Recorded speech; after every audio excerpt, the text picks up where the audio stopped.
Hi guys, I'm back again today with another reaction video, and today we're reacting to Geography Now Egypt. So anyways, before we do start, don't forget to subscribe if you haven't already. Click that bell button to get notified whenever I do upload a video. Anyways guys, let's check Egypt out. We've only reacted to probably 2, if I'm not mistaken, Egyptian content, in a sense that we saw a little bit of history, culture of Egypt, and now we're gonna get into the geographic aspects, maybe a sprinkle of history also. Well, before we do start, don't forget to subscribe. I think I said that already. Anyways, let's check this out. Hey guys, meet my friend Mohab. Oh, hey everyone. He's a real Egyptian.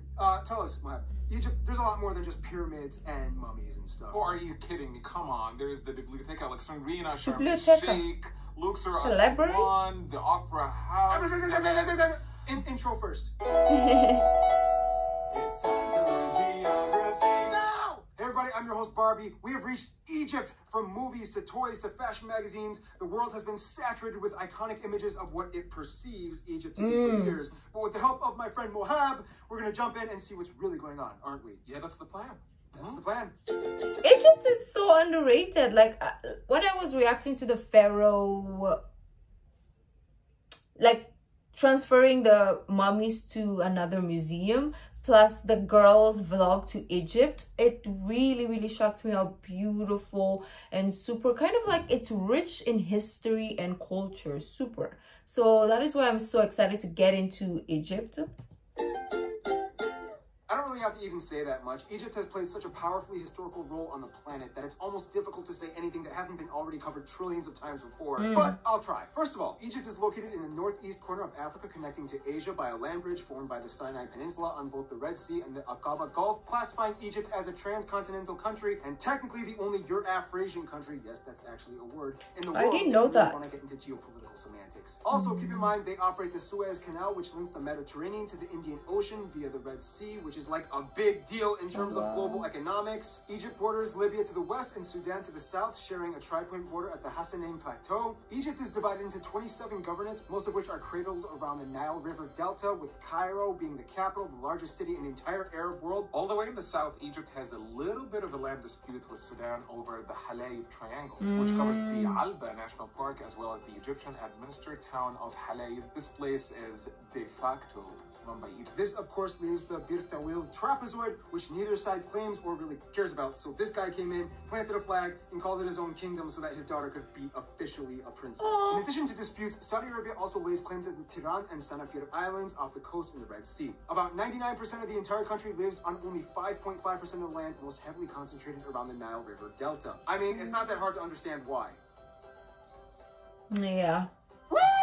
Water is good! Now, of course, we all know about the overexploited tourist traps, the pyramids, the Sphinx, the necropoli, Luxor, Memphis. Even the sunken city of Heracleion is gaining a ton of diver tourists. However, head off the beaten trail and you'll find a vast realm of ridiculous treasure troves. Few roads will take you inland to the incredibly sparsely populated New Valley and Matruh governorates that lie western in the desert of Egypt. The largest inland highway will take you all the way from the Siwa Oasis to the incredibly remote potato and wheat crop discs of Al Wahet and Al Ain. Now, if you can make it through, check out places like Muzawaka Tombs, one of the only places in the world where you can actually touch real ancient mummies. And if you really want to play a real-life desert I Spy game, see if you can find the various Samir Lama memorials, the Abu Balas shattered water pots, and the abandoned World War II trucks and abandoned landing strip. And those are just the man-made sites. We haven't even covered the landscape yet, but now we will. If you get a good look at Northern Africa, you'll notice that it's so much more than just sand. Oh yeah, there's an entire playground of eroded rocks, plateaus, and mountains that give you clues as to what the place used to look like, primarily when it was covered in grazelands thousands of years ago before desertification came in. I mean, Wadi al-Hitan Valley has fossilized whale bones, for crying out loud. Whale bones! Yes. Cute. Just you wait till my country comes up. First of all, the country lies on the incredibly arid western Saharan and Libyan deserts of northern Africa, primarily made up of sand dunes that can go over 30 meters high and rocky plateaus with the occasional oases planted in conveniently remote areas. With the exception of Sinai Peninsula, where it actually sometimes snows on mountains, on average only, I don't know, about an inch of precipitation falls a year. Yeah, which is actually a lot better than some other places. Woohoo! Whew, driest place on earth. What up, Egypt? You ain't got nothing on me. Oh, But I do. These deserts contain rich geological gems. Head inland and you'll find the Al Farafra White Desert with strange eroded calcium rock formations caused by winds and dust storms. You'll also find extinct volcano calderas and dried up wadis. Which, by the way, terminology lesson. A wadi is a valley, ravine, or channel that is dry except in the rainy season when they typically amass bodies of water that eventually dry up. Egypt is currently the world's most heavily mined country, with over 20 million active mines. That's like one mine for every 4.2 people in the whole country. Otherwise, the most distinguishable feature of Egypt would have to be the famous Nile River. Oh, the Nile River. Yeah. It's the longest in the world at over 6,600 kilometers that flows north, draining into the Mediterranean. Yeah, the Nile provides Egypt with a unique feature that not many North African countries have: freshwater irrigation. I'm so quiet because I'm so concentrated the on world's largest date and artichoke. this new information that I've never like known.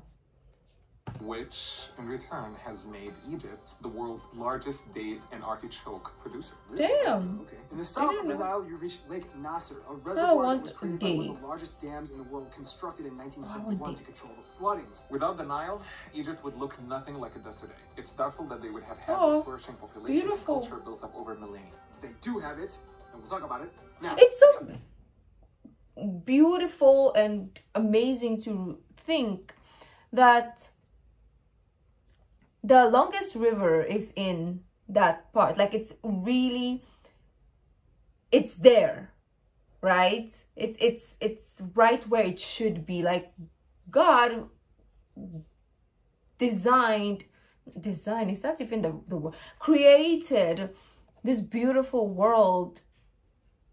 He knows like what he was doing, because I don't even know what I'm saying, guys. You know what I'm trying to say. You know, you can see it in my heart what I'm trying to say, because I don't know how to explain it in words. Like, how amazing creation is. It's perfect. We just make it imperfect. But then creation, us and the world, was made perfectly. But we human beings kind of like ruining it. That's what I'm trying to say. It doesn't make sense because we're watching geography and I'm in religion, but you know. Demographics. What does it mean to be an Egyptian in the 21st century? What do you think? Jeez. That's a heavy question. Yeah. I don't even know where to begin. With a population around 90 million, Egypt is the world's largest Arab country and the third largest in Africa after Nigeria and Ethiopia. At around 91%, the country identifies as ethnically Egyptian, whereas the remaining 9% come from a wide range of nationalities like Turks, Greeks, Bedouins, Berbers, and Nubians. In a sense, Egypt is kind of disputably considered the world's oldest nation. Yeah, it's speculated to have started somewhere around 5,000-ish BC. Egyptians have gone through a millennia and millennia and millennia of kings, pharaohs, emperors, conquerors, sultans, empires, revolutions, and presidencies, which brings us to today. Egypt is not only huge, but is also kind of seen as like the center of the Arab world, the crossroads between North Africa and the Middle East. Therefore, Egypt has a lot on its plate. Egypt alone contributes to over 15% of the entire African Union budget and is one of the largest economies in the Middle East. Oh, I didn't the largest know. and strongest military country in Africa, with a mandatory draft for all males aged 18 to 30. Oh. Wait, Mohammed, does that mean you... So if also Egypt is like South Korea too. Oh, I didn't know that. country in Africa with a mandatory draft for all males aged 18 to 30. Wait, Mohammed, does that mean you were drafted into the military? Nah, I don't know. I think I was too cute or something. I mean, I was drafted and then I was exempted. It's just a long story. We don't have the time for this call. Anyway. Long story. He was exempted? At somewhere around 80 to 90%, the majority of Egyptians are Sunni Muslims, with a significant number adhering to the Sufi orders, which is why a lot of Turks feel perfectly comfortable living there. Otherwise, the second largest group are Christians, mostly Coptic Orthodox. With an incredibly small amount of Egyptian Jews left, Egypt is also the center of Arab media and cinema, pumping out about 75% of all Arabic films since the early 20th century. Many filmed at Medinat al-Intaj al-A'lami studio in Cairo, which is considered the biggest multimedia studio in Egypt. Oh, so it's like the Arab Hollywood. Oh, yeah? Oh, Arab Hollywood. Yeah. Famous Egyptian actors like Adil Imam, Ahmed Zaki, Academy Award nominated actor in the United States, Omar Sharif, have graced the silver screen, making an internationally recognized name for themselves throughout the Arab world. They're very famous, aren't they? Yep. Everybody knows about them in the Arab world. Other notable icons would probably be Nobel Prize winners Egyptian writer and author Naguib Mahfouz and chemist Ahmed Zuweil. I wish I Arab knew scientist to win them, in but the scientific field, and Peace Prize winner former President Anwar Sadat. And generally, I know Egyptians him. are known as being kind of like the most athletic in the Arab world, typically competing better than their cousins in the Olympics. Careful, buddy. I don't like where this is going. And have probably the most prominent soccer team as well. actually true. That's one I know because I'm a huge fan of football. Why did he say soccer? But anyways, huge fan of football, so that I know. Every time that Egypt is playing Ghana, I'm like, oh Lord of mercy, cross fingers, because you guys are good. Like I'm thinking now, I want to say, I think you are the best. You are the best in Africa, of course, when it comes to football. You have Salah, so, and also you have other great players as well. And yeah, we suck, so I guess I'm gonna give it to you. Nigeria is also the same as us. We suck. So yeah, Egypt is the best. I just go there. Arabic. I said it. Al-Arabiyya. Come for me.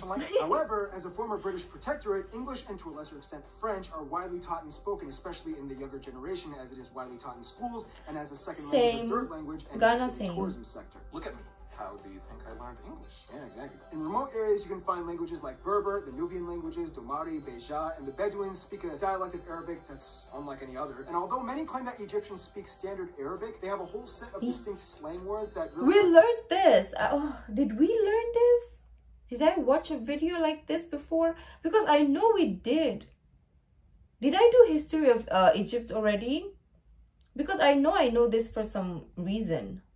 And although many claim that Egyptians speak standard Arabic, they have a whole set of distinct slang words that really aren't used anywhere else in the Arab world. Mohab, take it away. انجز عاش قوي زيك ايوه انت جامد اخر حاجه يا نهار اسود او انت عامل ايه دلوقتي Why is he talking like that? Wow. Egypt does have some of its vices, though. Yes, wages are generally lower here than in other countries in the Middle East, and yes, pension systems have suffered greatly due to the cost of living. Government policy also has trouble administering social security. Inflation rates have exploded, and unemployment has It's mostly increased economic. for decades. Primary education is mandatory and free, but typically underfunded and poorly monitored, and sometimes classrooms are overcrowded. Nonetheless, Egypt is a frontrunner in smart Can I teach women. in Today, Egypt? there are more girls than boys in secondary education, and women make up 31% of government employees. And this is the part where we have to talk about the revolution. Mohab, can you summarize this? Because, yeah, you do it. You're the expert. On February 11, 2011, Vice President Omar Suleiman announced that Mubarak would resign as president, turning power over to the Supreme Council of the Armed Forces. The Muslim Brotherhood took power in Egypt through a series of popular elections, with Egyptians electing Islamist Mohammed Morsi. However, Morsi's government encountered fierce opposition from secularists, and members of the military and mass protests broke out against his rule in June 2013.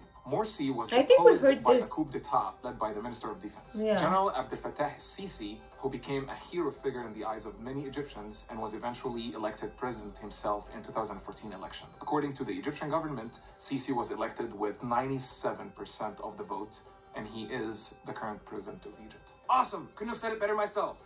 Literally, I couldn't have. That's why Mohab is my friend. Speaking of friends... What? Friend zone? When it comes to friends, you kind of have to factor in two things for Egypt. What does the government approve of, and was it before or after 2013? First of all, Egypt is part of the Arab League, whose headquarters are in Cairo, so naturally they have ties pretty much with every Arab country in the world. Before 2013, they were really good friends with Turkey and Qatar, which were close politically in their views regarding development, but then after 2013, ties were dramatically strained, and they favored Saudi Arabia more, especially after they gave them a lot of moral and financial support. Keep in mind, the general public has a lot of different opinions on this, and there is no universal consensus. Then we get to Israel and Palestine. After the peace treaty was signed in 1979 in Camp David, the whole world was watching, and Israel agreed to give back the Sinai Peninsula that they occupied after the war. In return, they asked to just stop the fighting. This was the first time any Arab country signed any kind of agreement with Israel. Nonetheless, today, the agreement to them is just on paper, and most Egyptians don't even quite favor Israel that much. So for now, it's just kind of like saying, I'll hold my ground until you do something. Keep in mind, this is not an anti-Semitic thing, but rather an anti-Zionist thing. Egyptians have a long history of cooperating with Jews. In terms of Palestinians, Egyptians totally support the Palestinian cause, and they do share a border at the Gaza Strip. However, due to the potential drama, the border is closed indefinitely, rarely opening on special occasions. In terms of their best friends, Egyptians would probably say Sudan, the Emirates, and Kuwait. There have been no disputes with the Emirates, and Egyptians love visiting and working there. They support Kuwait in the Gulf War, and Egyptians are treated nicely in Kuwait. Sudan is kind of like the cute little brother who is just starting to learn how to ride his bike without training wheels. They need a little help sometimes, but Egypt likes helping them and loves them. At one point, they were even part of the same country. In conclusion, you cannot understand the Arab world without understanding Egypt. Egypt is the central hub responsible for the development of an entire world of Eastern culture, and even after millennia, the story still goes on brightly as ever. Did I get that right, Mahad? Oh, it's okay. It's like you're reading in my soul. Stay tuned. El Salvador is coming up next. Oh, they're done? Oh no. I really loved this